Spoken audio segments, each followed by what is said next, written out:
Well, welcome to Ashmont University. My name's Adam Ashbut. I'm the president of Ashmont. I just want to welcome you to taking your first steps on becoming a real estate agent. In Ashmont University, you're going to learn a lot of different real-world practical activities that's going to help you make you a better realtor.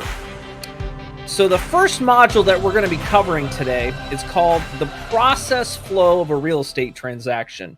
It is basically the foundation and building blocks and basics of what you're going to encounter from start to finish when you actually get into contract and you're processing a real estate transaction with a buyer or seller. So without further ado, let's go ahead and get started.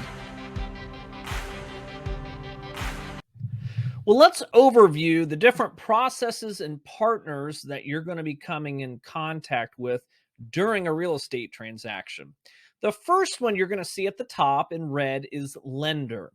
Now, majority of the time when you have a client purchasing real property, more than likely they'll have a lender involved. Now, when we say the word lender, that means a bank or any financial institution that's going to be lending money to the buyer to purchase that contract. Now, sometimes, maybe about a third of the time, you'll have a situation where a client is buying a property with cash. So things are going to be treated a little differently, but majority of the time you will have a lender involved. If you're a buyer's agent, the lender is going to be one of the first people that your client needs to speak with before they start even pursuing a home that they would like to purchase. After you do talk to a lender and you start your real estate search, we're going to go to the second piece of the process. It's not necessarily a person, but it's the contract. The contract is basically a piece of paper that talks about all the terms and conditions of the sale of the property.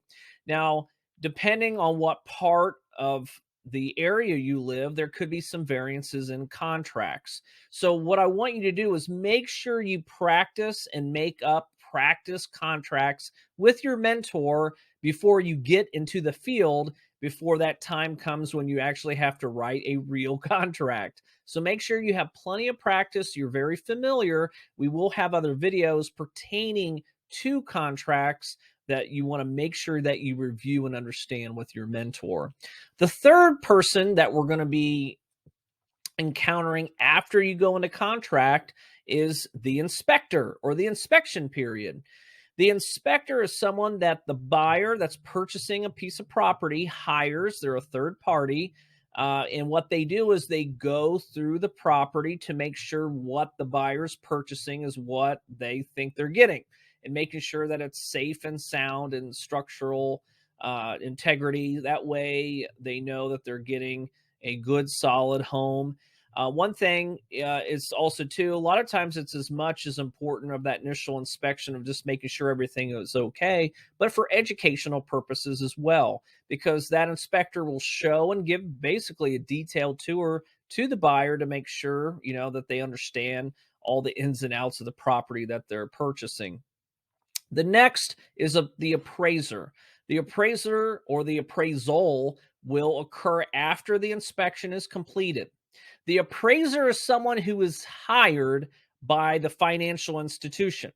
So if someone is purchasing cash for a piece of property and they don't have a lender, the appraisal or appraiser won't happen, because anytime a lender is involved, the lender will have an appraisal done on that piece of property every time. The appraiser is there to protect the bank's assets. So they will go out on behalf of the bank to make sure that the property is in good condition. It is worth what the contract amount is stating, because they want to make sure that they relay the information to the bank that this is a sound investment for the financial institution. Now, even though they are hired by the bank to come out to do the appraisal, just so you understand, your buyer, if you are representing a buyer, they are going to be required to pay for that as part of their closing costs, and it's going to be around $500. the lender can give your client more information on that. The last party that will be involved is the title company. Now, the title company will come in contact with you and your clients a little earlier in this process, but you deal with them primarily near the end of the transaction. The title company, and as a metaphor that I use quite often, is they are basically the person that keeps everyone in line, the watchdog or the deputy sheriff. They make sure that when the seller hands those keys to your buyer, that all liens, everyone has been paid, and it's a clean transaction. That way, there's no issues or any lawsuits that could happen afterwards. There is title insurance that will protect our clients if ever that would happen. But what they make sure is everyone is paid in order and settled. So when they do transfer the property from the seller to the buyer, that everything runs smoothly from there. So the metaphor I use quite frequently, and I use a lot of metaphors, is we are the quarterback of a real estate transaction.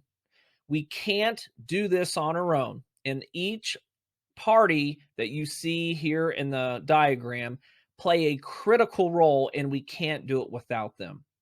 So let's go ahead and move to the next slide.